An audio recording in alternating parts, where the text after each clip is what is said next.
সিঙ্গাপুরে চিকিৎসাধীন ইনকিলাব মঞ্চের আহ্বায়ক ও ঢাকা ৮ আসনের স্বতন্ত্র প্রার্থী শরীফ ওসমান হাদীর শারীরিক অবস্থার অবনতি হলেও এখন স্থিতিশীল রয়েছে।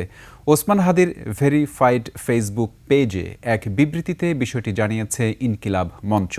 সেখানে বলা হয়েছে, সিঙ্গাপুরে নেয়ার পর ওসমান হাদীর কিছু পরীক্ষা নিরীক্ষা করা হয়, তার আরেকটি অপারেশন করতে হবে। আরও জানাচ্ছেন শাকেরা আরজু।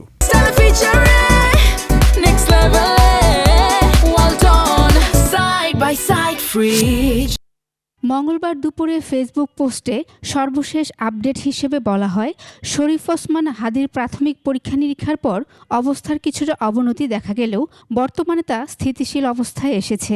আরেকটি অপারেশনের প্রয়োজন, তবে সেটি করার মতো শারীরিক পরিস্থিতি এখনও তৈরি হয়নি হাদীর। ওসমান হাদীকে উন্নত চিকিৎসার জন্য সোমবার এয়ার অ্যাম্বুলেন্সে করে সিঙ্গাপুর নেওয়া হয়। সেখানে অবতরণের প্রায় ১ ঘন্টার মধ্যে তাকে নিরাপদে সিঙ্গাপুর জেনারেল হাসপাতালে নেওয়া হয়।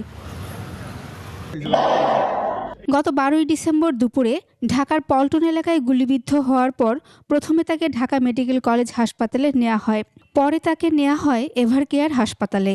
তারপর থেকে সেখানেই চিকিৎসাধীন ছিলেন ওসমান হাদী। গত ১৪ই ডিসেম্বর প্রধান উপদেষ্টা অধ্যাপক ডক্টর মোহাম্মদ ইউনূসের নির্দেশে হাদীকে সিঙ্গাপুরে পাঠানোর সিদ্ধান্ত হয়। শাকেরা আরজু, একুশে টেলিভিশন, ঢাকা।